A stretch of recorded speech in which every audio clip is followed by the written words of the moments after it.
नमस्कार, स्वागत है आप सभी का सुजस सारांश की इस क्लास में। इस क्लास में हम पढ़ते हैं राजस्थान का करंट अफेयर्स, जिसका आधार होता है राजस्थान सरकार की सुजस पत्रिका। शुरुआत करते हैं हेडलाइंस के साथ।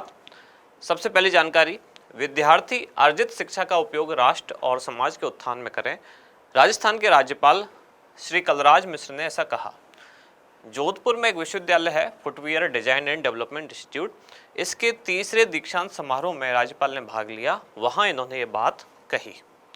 अगली जानकारी है, राजस्व मंडल में एक नवाचार हुआ और इस नवाचार के तहत सर्वश्रेष्ठ चयनित निर्णय को मिलेगा सम्मान। अब ये निर्णय किसके द्वारा किए गए होंगे? तो जो विविध अधीनस्थ न्यायालय हैं राजस्व मंडल के अधीन, अधीनस्थ राजस्व न्यायालय जो हैं उनके श्रेष्ठ निर्णयों का मूल्यांकन किया जाएगा और फिर इनको राज्य, संभाग और जिला स्तर पर सम्मानित किया जाएगा। आगे अगली जानकारी, प्रदेश में बनेंगे 4 और डेल्फिक क्लब। कला संस्कृति के विकास के लिए युवाओं को भी मंच इसमें मिल सकेगा। इसके लिए 4 MOU 4 अलग अलग विद्यालयों के साथ हस्ताक्षरित किए गए हैं। कौन कौन से वो विद्यालय हैं उनको आज की क्लास में जानेंगे। इसके बाद है श्रीगंगानगर, जहां संपर्क पोर्टल पर दर्ज शिकायतों का त्वरित निस्तारण हो सकेगा और यहां संभागीय आयुक्त ने कलेक्टर कार्यालय का औचक निरीक्षण किया। सामान्यतः आप ये देखते सुनते होंगे कि जिला कलेक्टर ने कहीं कहीं औचक निरीक्षण किया, यहाँ कलेक्टर कार्यालय का निरीक्षण किया गया। किसके द्वारा? संभागीय आयुक्त द्वारा। फिर है भीलवाड़ा में शुद्ध आहार मिलावट पर पार अभियान। कोटा, जहां छात्रों के मददगारों के जज्बे को कलेक्टर ने सराहा। यानी कि आप देख भी रहे हैं, कोटा से संबंधित बहुत सारी न्यूज ऐसी आती है जब विद्यार्थी जो कोचिंग संस्थानों में पढ़ते हैं कई बार वो सुसाइड कर लेते हैं। इनको रोकने के लिए प्रशासन भी अलर्ट है।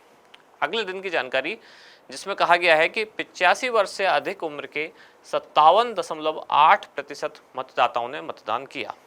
अभी इनके द्वारा किया गया कुल मतदान है। अब इसमें 2 तरह के मतदाता हैं, एक जिन्होंने EVM के माध्यम से वोट किया और दूसरा 85 वर्ष से अधिक आयु के जो मतदाता हैं उनके लिए एक फैसिलिटी भी थी इस बार, और वो क्या थी? होम वोटिंग की सुविधा। दोनों को मिलाकर जो आंकड़ा आया है वो है 57.8%। अगली जानकारी, प्रशासनिक अधिकारियों सहित आम नागरिकों से रचनाएं आमंत्रित की गई और यहाँ वेड इन इंडिया एक्सपो और द ग्रेट इंडियन ट्रेवल बाजार, ये द ग्रेट इंडियन ट्रेवल बाजार 3 दिन का एक कार्यक्रम है। 5 से लेकर 7 मई 2024 तक ये आयोजित किया जा रहा है। जयपुर में ही आयोजित किया जा रहा है। उसी के तहत ही अनेक आयोजन किए गए। जिला कलेक्टरों को समन्वय के निर्देश, अवैध खनन को रोकने के संदर्भ में जानकारी है। और जहां अगली जानकारी है, रणथंभौर वन्यजीव क्षेत्र को प्लास्टिक मुक्त करने की अपील। आगे बढ़ते हैं। जिला कलेक्टर ने निर्माणाधीन रेलवे ओवरब्रिज का निरीक्षण किया। कहाँ की बात है? नागौर। इसके बाद जिला ब्लॉक स्तर पर सभी आधार से जुड़ी जो समस्या है उनका समाधान किया जाएगा। सामान्यतः प्रशासनिक जो डेली प्रशासन की खबरें हैं वो यहाँ दी गई हैं।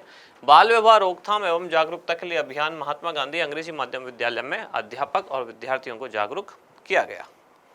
इसके बाद हमारा इंडेक्स, जैसा हम हर दिन देखते हैं, 4 मुख्य जानकारी आज निकल के आई। पहला है, प्रदेश में 4 डेल्फिक क्लब और बनाए जाएंगे। अधीनस्थ राजस्व न्यायालय के श्रेष्ठ निर्णयों को सम्मान मिलेगा, ये राजस्व मंडल का नवाचार है।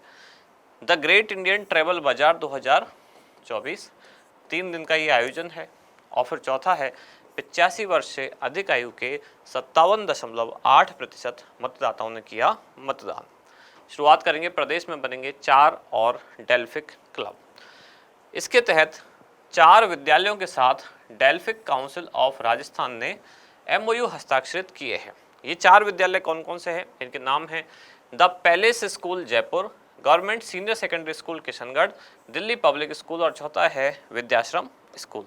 इसका उद्देश्य क्या है? उद्देश्य है राजस्थान में कला और संस्कृति को बढ़ावा देना। अब इसमें 6 डेल्फिक कलाओं का नाम दिया गया है।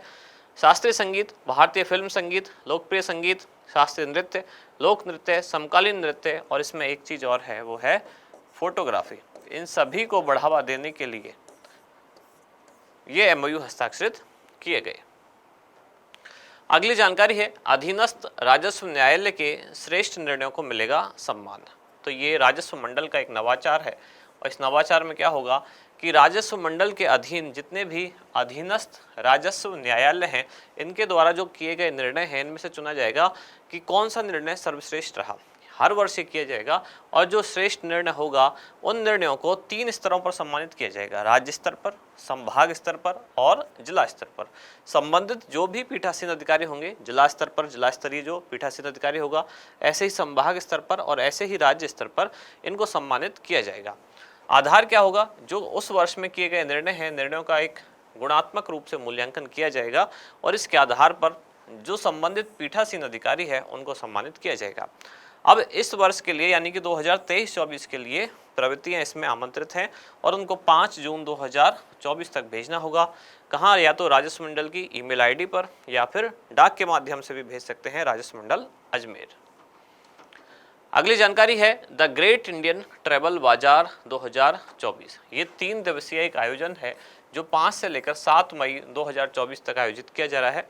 कहाँ? जयपुर। जयपुर में अलग अलग 2-3 जगह इसका आयोजन होगा, जैसे कि जय महल पैलेस होटल से शुरू हुआ है, फिर सीतापुरा में भी इसके कुछ कार्यक्रम आयोजित होंगे।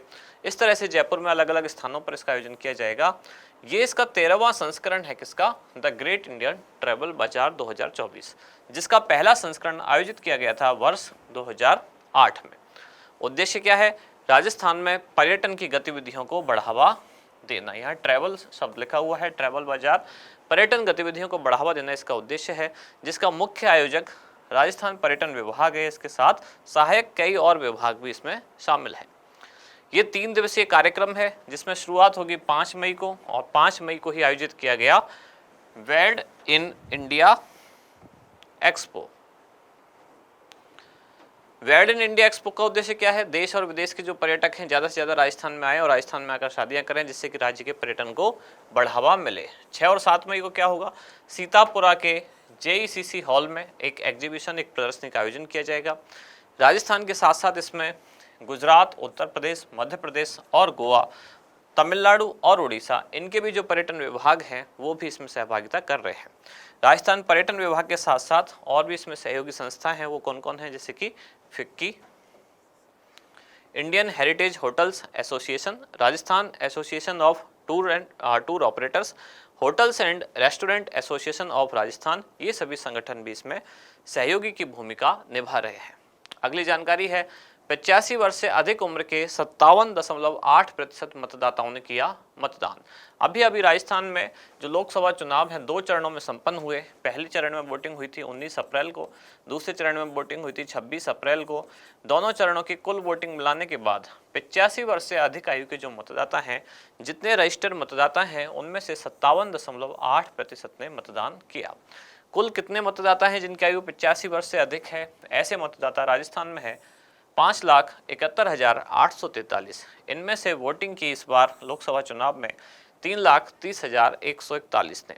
अब इन 3,30,141 में से 2,73,450 ने ईवीएम के माध्यम से वोटिंग की, जबकि 56,991 मतदाताओं ने होम वोटिंग की जो उनको वैकल्पिक व्यवस्था दी गई थी उसको चुना था। होम वोटिंग जब हमने पढ़ा तो हमने ये भी देखा था कि ये वैकल्पिक व्यवस्था है, ये अनिवार्य नहीं है।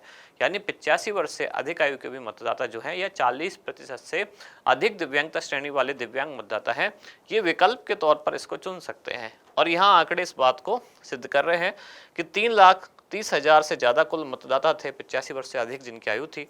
उनमें से सिर्फ 56,691 मतदाता ऐसे थे जिन्होंने होम वोटिंग के माध्यम से वोट डाला। बाकी ये मतदाता जो हैं 2,73,450, इन्होंने मतदान बूथ पर जाकर ही मतदान किया है। अब इसमें भी सबसे ज़्यादा मतदान कहाँ हुआ? इस आयु वर्ग में बाड़मेर, बांसवाड़ा, गंगानगर, कोटा और झालावाड़, बारां में बुजुर्गों ने सबसे ज़्यादा मतदान किया। आज का अभ्यास प्रश्न, 5 से 7 मई 2024 तक आयोजित किए जाने वाले द ग्रेट इंडियन ट्रैवल बाजार का यह कौन सा संस्करण है? आपके ऑप्शन है 10वां, 11वां, 12वां या फिर 13वां। क्या होगा इसका सही उत्तर वो आप बताएं कमेंट्स में। अब मिलते हैं कल अगली न्यूज के साथ अगली क्लास में।